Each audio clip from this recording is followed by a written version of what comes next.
Bapak Saudara yang dikasih Tuhan, kita eh, merenungkan satu bagian yang sangat penting. Saya pikir bahwa di akhir tahun ini sekaligus juga ya, kita diingatkan oleh Tuhan melalui Departemen Pembinaan. Bulan yang lalu kita diingatkan bagaimana eh, kita supaya tidak tergerus oleh arus zaman. Dan di akhir tahun atau di malam ini, kita diingatkan dengan satu tema yang sangat menarik ya, time juggling. Ini sesuatu yang kemudian mengingatkan kepada kita tentang waktu, tentang kesibukan, dan bagaimana konsekuensinya, ancaman terhadap kehidupan kita, terhadap kerohanian kita, baik juga secara pribadi maupun secara keluarga. Karena itu saya membawa kita untuk melihat satu bagian firman Allah dari Injil Lukas pasal yang ke-10, ayat yang ke-38 sampai ayat yang ke-42. Bagian ini tentu bukan bagian yang asing bagi kita, karena kita, saya pikir bahwa sering membaca atau mendengar atau mungkin menceritakan atau mengkhotbahkan bagian ini ya, tentang bagaimana Tuhan Yesus ada di rumah Maria dan Marta. Mari kita melihat bagian demi bagian dari apa yang saya persiapkan dari Injil Lukas pasal 10 ayat yang ke-38 sampai ayat yang ke-42. Demikian firman Tuhan. Ketika Yesus dan murid-muridnya dalam perjalanan, tibalah ia di sebuah kampung. Seorang perempuan yang bernama Marta menerima dia di rumahnya. Perempuan itu mempunyai seorang saudara yang bernama Maria. Maria ini duduk dekat kaki Tuhan dan terus mendengarkan perkataannya. Sedang Marta sibuk sekali melayani. Ia mendekati Yesus dan berkata, "Tuhan, tidakkah engkau peduli bahwa saudaraku membiarkan aku melayani seorang diri? Suruhlah dia membantu aku." Tetapi Tuhan menjawabnya, "Marta, Marta, engkau khawatir dan menyusahkan diri dengan banyak perkara. Tetapi hanya satu saja yang perlu. Maria telah memilih bagian yang terbaik yang tidak akan diambil daripadanya." Ibu bapak saudara yang dikasihi oleh Tuhan Yesus Kristus, siapa sih yang tidak punya kesibukan? Saya percaya bahwa kita semua punya kesibukan, bukan? Anak-anak punya kesibukan dengan dunianya. Mereka sibuk bermain. Anak-anak sekolah juga punya kesibukan dengan pendidikan mereka. Mereka belajar. Ketika kita sudah masuk atau kita sudah menyelesaikan pendidikan, kita masuk dalam dunia pekerjaan. Kita juga sibuk dengan pekerjaan kita. Ketika kita ada dalam keluarga, dalam rumah tangga, bahkan seorang ibu yang hanya di rumah saja pun sibuk luar biasa. Oleh sebab itu, apakah kesibukan menjadi sesuatu yang salah? Apakah kesibukan itu adalah sesuatu yang baik? Ataukah kesibukan itu sesuatu yang tidak baik? Kenapa demikian? Karena kita membaca tadi bahwa Marta seorang yang sangat sibuk atau sibuk sekali. Tetapi bagaimana Yesus melihat satu kesibukan yang dilakukan oleh Marta? Bahwa kesibukan tentu tidak selamanya adalah jahat. Kesibukan itu adalah sesuatu yang baik, bukan? Dengan kesibukan atau melalui kesibukan atau sibuk itu bagian dari tanggung jawab kita. Bertanggung jawab atas waktu yang Tuhan berikan. Bertanggung jawab atas hari yang Tuhan berikan. Atas menit, detik, jam, minggu, bulan, dan bahkan tahun yang Tuhan berikan. Sehingga bicara kesibukan adalah bicara bagaimana manusia mempertanggungjawabkan setiap waktu yang Tuhan berikan kepada mereka. Setiap waktu yang Allah anugerahkan kepada mereka. Kalau kita membaca Injil, keempat Injil sebetulnya kalau kita membaca bagaimana pelayanan Tuhan Yesus, apa yang dilakukannya, kita mendapatkan dalam tulisan para penulis Injil, maka Yesus pun pribadi yang begitu sibuk. Dari waktu ke waktu, bangun pagi, dan bahkan sampai malam. Terkadang tidak punya waktu untuk beristirahat. Ketika beristirahat, orang datang berbondong-bondong kepada dia dan minta dilayani. Kesibukan yang luar biasa, bukan? Tetapi ketika Marta tadi sibuk sekali melayani, Yesus katakan, untuk apa engkau menyusahkan diri dengan perkara-perkara yang sebetulnya tidak terlalu penting. Karena itu kesibukan adalah baik. Tetapi juga di satu sisi kesibukan ada hal negatifnya. Ada hal yang tidak baik juga di sana. Kenapa? Karena sibuk yang tidak sesuai dengan kehendak Tuhan bukanlah sibuk yang menyukakan hati Allah. Sibuk yang tidak sesuai dengan kehendak Allah menjadikan sibuk dicela oleh Allah. Kalau kita membaca tulisan Rasul Paulus kepada orang-orang di Tesalonika, maka kita mendapatkan di sana dari tulisan Paulus atau melalui tulisan Paulus bagaimana orang-orang di Tesalonika mereka sibuk dengan hal-hal yang tidak berguna. Mereka sibuk dengan berguna dan memberikan gambaran bahwa mereka hidup dalam ketidaktertiban.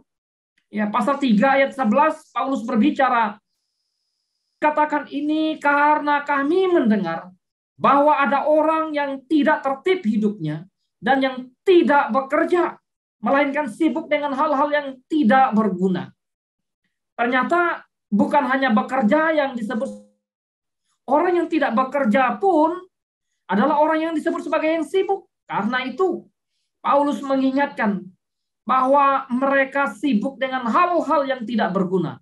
Kalau demikian, apakah bekerja juga adalah sibuk hal yang berguna? Nanti kita akan melihat bagian yang saya ingin sampaikan kepada kita. Paulus juga berbicara kepada Timotius tentang kesibukan yang dialami, yang dilakukan oleh manusia. Ya, ataupun apa yang dilakukan oleh orang-orang pada zamannya dari 1 Timotius pasal 1 ayat 4. Ataupun sibuk dengan dongeng-dongeng dan silsilah yang tiada putusnya, yang hanya menghasilkan persoalan belaka, bukan tertib hidup, keselamatan yang diberikan Allah di dalam iman. Ini satu gambaran bahwa adanya kesibukan yang tidak berkenan di hadapan Tuhan. Adanya kesibukan yang memiliki nilai yang kekal, tapi ada justru kesibukan yang membuat hidup semakin rusak dan semakin jauh daripada Allah. Ibu, bapak, saudara-saudara yang dikasihi oleh Tuhan Yesus Kristus. Oleh sebab itu dalam bacaan kita, Marta sibuk sekali melayani. Ya, barangkali kalau dalam event ini tim panitia gitu, karena kita pikir, saya waktu merenungkan bagian ini, jangan sampai kemudian kita pikir bahwa kita melayani dengan satu kesibukan melakukan hal itu ini, kita pikir bahwa kita menyukakan hati Allah. Ternyata ada hal-hal yang sebetulnya yang kita tidak sadari, kita tidak tahu, dan itu dicela oleh Allah, dicela oleh Kristus. Marta sibuk sekali melayani. Sampai ia berkata kepada Yesus yang datang ke rumahnya, Guru atau Yesus, Tuhan, tidakkah engkau peduli pada saudaraku? Bahwa saudaraku membiarkan aku melayani seorang diri, suruhlah dia membantu aku. Aku melayani sendiri, aku lelah, aku capek, aku punya kesibukan. Sementara saudaraku kok diam aja gitu. Suruhlah dia bekerja, menemani aku, mengikuti aku, melakukan apa yang aku lakukan, atau mempersiapkan yang lain. Di dalam konteks itu memang, ya, ketika tamu datang, maka tuan rumah mempersiapkan apa yang diperlukan, ada jamuan kasih, ada makanan. Nah, itu yang dilakukan oleh Marta sebagai satu tradisi yang sebetulnya tradisi dilakukan oleh manusia di zaman itu. Tetapi apa yang dilihat oleh Yesus sungguh berbeda. Yesus justru mengatakan, untuk apa engkau sibuk dengan hal-hal yang demikian? Lihat, perhatikan saudaramu, Maria. Oleh sebab itu, ibu bapak saudara dikasih Tuhan, kembali kepada waktu, kembali kepada satu kesibukan. Waktu dan aktivitas manusia. Tidak ada aktivitas yang tidak memerlukan waktu. Tidak ada segala sesuatu dalam kehidupan yang dijalani oleh manusia, yang kita jalani yang tidak memerlukan waktu. Termasuk istirahat pun memerlukan waktu, bukan? Tidur juga memerlukan waktu. Perjalanan memerlukan waktu. Sekolah memerlukan waktu. Kuliah memerlukan waktu. Bekerja dan melayani memerlukan waktu. Semua perlu waktu. Semua ada dalam waktu. Semua ada dalam lingkup waktu. Karena itu hidup manusia tidak bisa dipisahkan dengan waktu. Ya, karena waktu adalah bagian yang menjadi bagian dalam hidup manusia. Ketika kita memperhatikan apa yang menjadi dampak dari aktivitas, kesibukan yang berlebihan, kesibukan yang dilakukan oleh manusia, tentu ada sisi baik, tapi juga ada hal-hal yang sebetulnya nanti kita lihat, sesuatu yang hilang. Karena adanya satu kesibukan. Pertama, kesibukan tentu menurunkan daya fisik kita. Membuat daya fisik terkuras, energi terkuras. Pada akhirnya ketika orang sibuk, maka fisiknya mengalami pelemahan. Fisiknya mengalami penurunan. Bayangkan kalau anak seharian bermain dengan aktivitas mereka tanpa ada istirahat. Karena mereka kelelahan, mereka capek. Demikian juga sebetulnya dengan kehidupan kita. Coba saudara terus-menerus belajar. Maka ya, barangkali waktu kita belajar menghadap laptop, mata kita akan kelelahan. Ya, kemudian capek dan sebagainya. Coba kita sibuk di dalam pekerjaan kita, maka kita pada akhirnya pulang ke rumah, waduh, penat ya, dan sebagainya. Fisik kita mau tidak mau mengalami dampaknya. Tetapi orang tidak perlu, kadang tidak ingin memperhatikan fisiknya seperti apa. Yang penting saya sibuk, nggak mau tahu.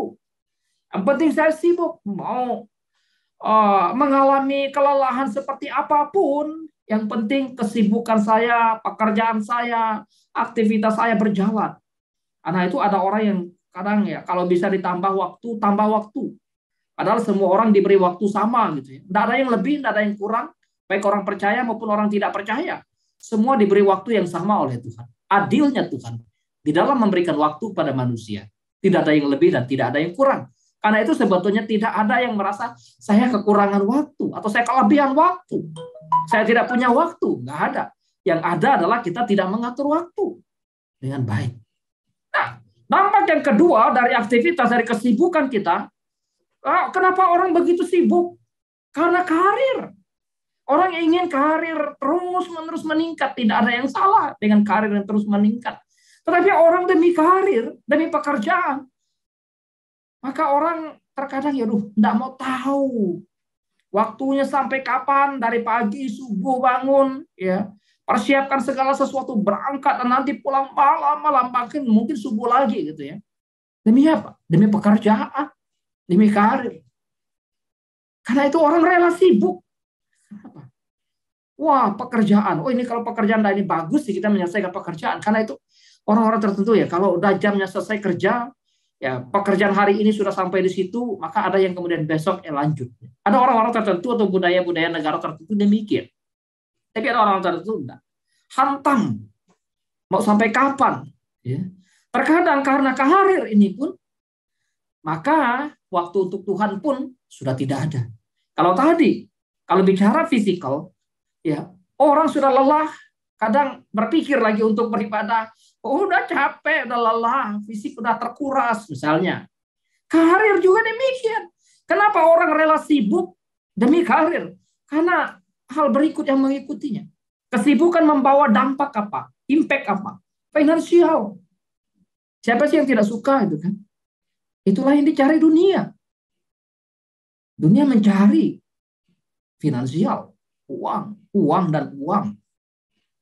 Kalau karir bagus, sibuk, kemudian finansial naik, harta bertambah, bagus. Tidak ada yang salah. Ya, emang siapa yang mau hartanya terus turun? Saya pikir bahwa tidak ada juga secara manusia bahwa orang mau hartanya turun, tidak. Tapi kemudian waktu finansial menjadi target orang karena kesibukan, karena aktivitas, maka saya pikir bahwa kita mesti harus hati-hati lagi. Ya. Bahkan Tuhan Yesus juga mengingatkan, ketika hati manusia ada pada sesuatu yang lebih daripada hatinya untuk Tuhan, hati-hati. Ya, ketika finansial ada, maka ada kemakmuran, ada prosperity di sana gitu ya. Wah, senang gitu ya. Sesuatu enak juga gitu ya. Tentu, ya apalagi dalam tantangan dunia zaman sekarang gitu ya. Anak-anak milenial kadang sudah mulai bisa menghasilkan duit saja gitu ya. Kalau dulu kan orang mesti bekerja keras dan sebagainya. Sekarang dalam dunia YouTube, dunia apa, anak kecil sudah bisa mendapatkan suatu penghasilan tersendiri dan bahkan ya itu kalau tidak dikendalikan menjadi sesuatu yang berbahaya. Kesibukan, aktivitas yang berlebihan. Kenapa? Karena pencapaian finansial yang sebetulnya yang ingin dicapai, ingin diraih. Ya, ada orang yang kemudian begitu lupa dengan waktunya untuk Tuhan, tapi waktunya untuk uang tidak pernah lupa. Waktu sangat berbahaya. Impact yang berikutnya dari soal kesibukan bagus, tapi di satu sisi bahwa ketika orang sibuk dalam konteks orang-orang yang kemudian saintik, orang yang belajar, maka intelektual mereka akan bertambah. Intelektual mereka akan meningkat. Kecerdasan mereka akan terus ada. Ilmu pengetahuan terus menjadi bagian dalam hidup mereka. Karena itu ada orang yang saya pikir bahwa ya memang belajar bagus. Tetapi waktu juga mesti diperhatikan. Karena ya, orang mengatakan bahwa pendidikan seumur hidup, saya setuju sekali. Belajar seumur hidup kita adalah belajar. Sehingga tidak heran kemudian ada orang-orang tertentu ya betul-betul menghabiskan waktunya hanya untuk belajar. Rela belajar mati-matian. Tapi nanti dulu, waktu untuk Tuhan. Waktu untuk persekutuan, nanti dulu. Waktu untuk pelayanan, nanti dulu. Nah, saya pikir bahwa kita mesti harus hati-hati karena bisa jadi orang kemudian ketika secara knowledge pintar, pengetahuan pintar, namun tidak punya hati dan tidak punya iman, tidak punya pengendalian diri dalam secara spiritualitas di sana. Tidak sedikit orang karena pintar lupa Tuhan. Nggak percaya Tuhan lagi karena bagi mereka ya Tuhan tidak bisa dibuktikan dan sebagainya misalnya.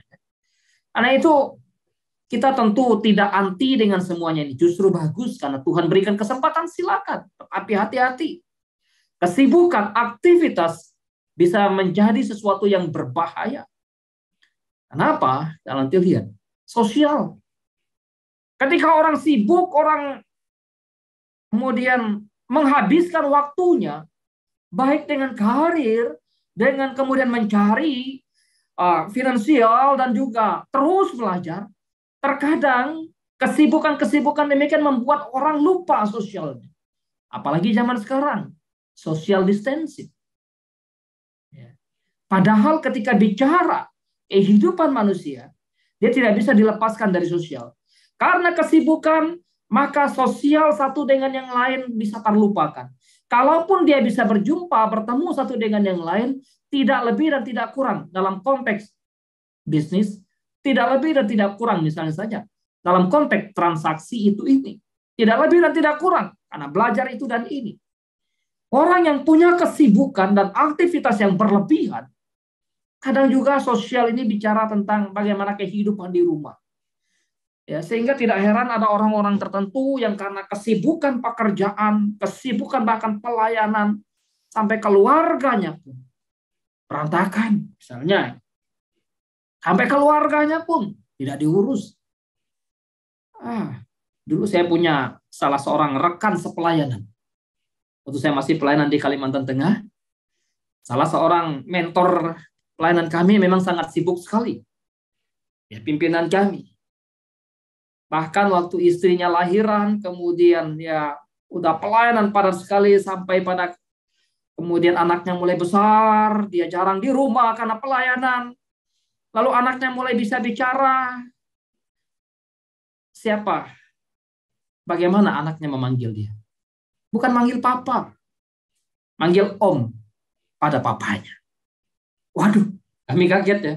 Om gitu kan. Itu bukan om, itu papa. Hamba Tuhan misalnya. Oleh sebab itu, kadang ini menjadi suatu perhatian khusus bagi kita, supaya kita betul-betul menyadari ada hal yang hilang ketika aktivitas kita, kesibukan kita tidak dikendalikan, dan bahkan tidak memiliki suatu persekutuan yang indah satu dengan yang lain. Bukan saja dalam konteks jemaat, mungkin juga dalam konteks keluarga. Karena itu bersyukur ya, kadang orang-orang tertentu, keluarga tertentu, mereka punya waktu khusus bersama keluarga, adakan persekutuan dengan keluarga, adakan fellowship dengan keluarga dan sebagainya. Itu menolong kita untuk hidup bertumbuh sebagai anak-anak Tuhan. Di satu sisi bahwa impact ini sangat bagus. Dampak ini sangat bagus. Tapi di sisi lain, ada sesuatu yang berbahaya, ada sesuatu yang bisa hilang. Itu dampaknya apa? Spiritual kita. Ketika orang sibuk, tadi capek, lelah, fisiknya lelah, maka pada akhirnya ya persekutuan, ibadah, dengarkan firman dan sebagainya, barangkali sudah tersisa energi yang tersisa. Sibuk dengan karir kadang membuat orang kemudian lupa ini dan itu. Dan bahkan ya karena kesibukan itu dan ini sampai akhir-akhir bahwa rohani tidak lagi diperhatikan. Bukan saja rohani diri, tapi juga rohani keluarga. Rohani anak, rohani suami, rohani istri. Ini menjadi ancaman yang sangat berbahaya bagi kita ketika kesibukan tidak kita kendalikan. Oleh sebab itu, tantangan yang sangat luar biasa yang harus kita hadapi. Kita punya kesibukan, tentu tidak ada yang salah, tapi kesibukan itu juga harus di-manage, harus dilihat kesibukan apa. Yang sampai kita atas nama pelayanan kita sibuk, seperti tadi Marta, sibuk sekali, bagus sekali. Tapi ketika Yesus katakan, untuk apa engkau sibuk dengan hal itu? Apalagi kita dalam dunia, ya mungkin ada lembaga Kristen, ada yayasan, ada gereja, dan sebagainya. Pendidikan, dan sebagainya. Sekalipun itu kita pikir bahwa itu untuk gereja, itu untuk pelayanan, itu kita pikir bahwa itu Tuhan, dan sebagainya. Tapi Yesus katakan, no, tidak. Untuk apa engkau bersusah payah dengan hal itu sampai engkau tidak punya waktu dengan Tuhan. Ibu bapak saudara yang dikasihi Tuhan, bicara waktu adalah pemberian Allah kepada setiap manusia, saya katakan. Segala sesuatu yang terjadi, yang ada di bawah kolong langit ini, yang ada di muka bumi ini, ada waktunya. Tuhan katakan lewat Pengkhotbah pasal 3 ayat 1 dan pasal 8 ayat 6. Untuk segala sesuatu ada masanya. Untuk apapun di bawah langit ini, ada waktunya. Ayat yang ke-6. Karena untuk segala sesuatu ada waktu pengadilan dan kejahatan manusia menekan dirinya. Apapun ada waktunya. Semua aktivitas saya katakan tadi memerlukan waktu. Tapi hati-hati dengan waktu. Supaya apa? Kesibukan kita tidak mengancam kerohanian, pertumbuhan kerohanian. Baik kerohanian diri kita sebagai orang yang sibuk tadi, maupun kerohanian keluarga kita, kerohanian anak-anak kita. Jika tidak dikendalikan, berbahaya. Jika dibiarkan, sangat berbahaya. Bukan saja bagi diri, tetapi juga bagi anak-anak. Saya pikir bahwa setiap orang percaya perlu mendapatkan pendidikan yang benar tentang kebenaran Allah. Setiap anak-anak perlu mendapatkan kebenaran dari orang tuanya. Bahkan setiap kita perlu membawa diri untuk belajar kebenaran. Kenapa? Tanggung jawab kita sebagai orang tua mendidik anak-anak kita. Wujud nyata dan cinta kasih kita kepada mereka. Sehingga kita mengajar mereka dalam iman. Mengajar mereka dalam kebenaran. Atau sebagai orang yang sudah dewasa, maka itu tanggung jawab kita sebagai orang percaya di hadapan Allah. Sebagai cinta kasih kita, waktu kita mengasihi diri, adakah kita belajar kebenaran? Amsal mengatakan, ajarlah anakmu selama ada harapan. Ajarlah anakmu sebagai wujud nyata cinta kasih. Ya, penting sekali. Bagaimana kita diingatkan oleh Tuhan. Siapa yang tidak menggunakan tongkat, pasal 13 ayat 24, untuk mengajar. Tongkat itu bicara suatu kebenaran, kedisiplinan, keadilan. Benci kepada anaknya. Tetapi siapa yang mengasihinya? Mengajar dia pada waktunya. Ajarlah anak pada waktunya. Didik mereka. Karena ada waktu di mana kita tidak lagi bersama dengan mereka. Ada waktu di mana mereka sudah menerima pengajaran-pengajaran yang salah dari orang luar. Sehingga kita mau membenarkan lagi, mau mengembalikan lagi. Bisa jadi iya dan bisa jadi susah. Ibarat kayu yang sudah besar, mau dibelok, mau dibengkokkan. Susah, mudah patah. Tapi waktu masih kecil dibentuk gampang sekali.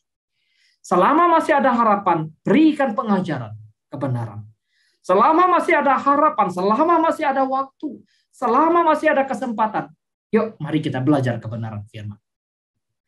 Tentu saja Kita memerlukan kebenaran, anak-anak kita memerlukan kebenaran, generasi muda memerlukan kebenaran.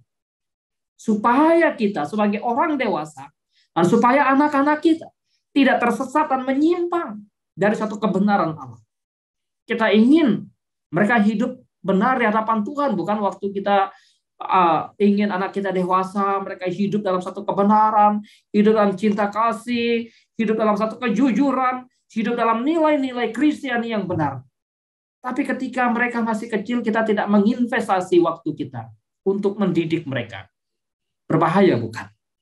Karena itu, ibu bapak saudara yang dikasihi Tuhan, dan kita terus diingatkan supaya kita sadar bahwa kita perlu kebenaran.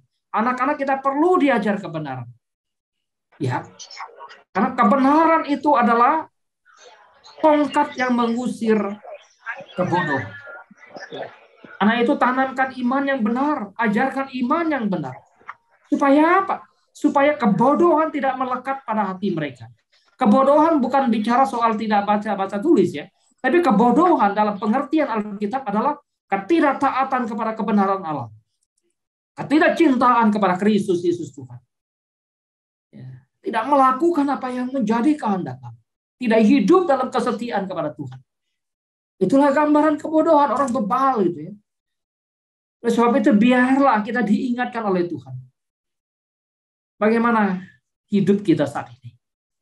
Biarlah kita terus-menerus sebagai orang tua ingat investasikan waktu untuk mengajarkan kebenaran.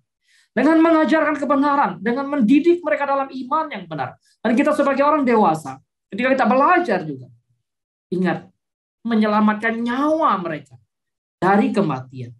Waktu kita hidup sebagai orang percaya, kita sudah dikaruniakan Allah, Roh Kudus, kebenaran Alkitab, maka haruslah kita belajar.